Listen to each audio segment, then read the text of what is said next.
I have had several heart attacks in my life. Honestly, that's not true.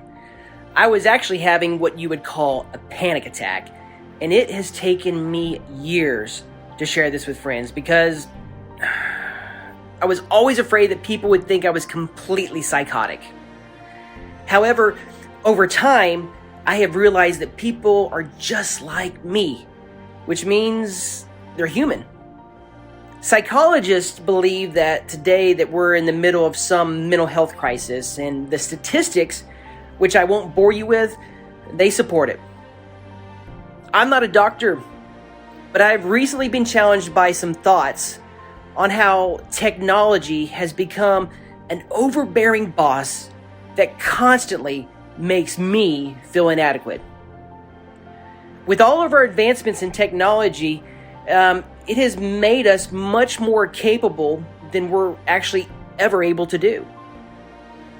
Now, what I mean by this is I can't possibly deal with all the problems that are emailed to me each day. I can't be on constant call 24 hours a day with my phone never shut down and never more than 3 feet away. Social media would demand that I empathize and care for more people than is humanly possible. I can't maintain that many relationships in my life.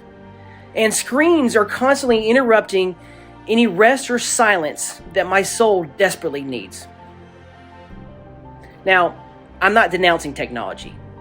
I'm simply saying that as technology advances, our human needs, our basic needs, they're being neglected.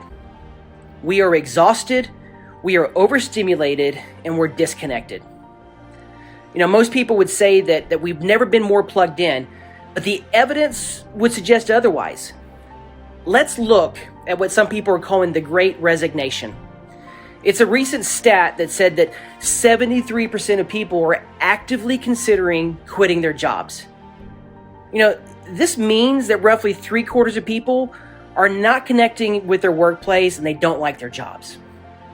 The solution to this isn't for us to have more frequent Zoom meetings so our communication gets better, or for us to use Slack more effectively so that we can get more done. The solution is actually much more fundamental than that, and it's something that companies need to start seriously considering taking the lead on.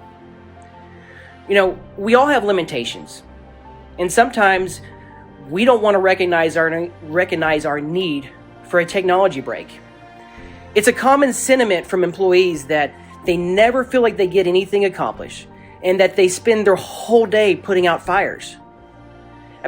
What if we created space for actual work and actual communication?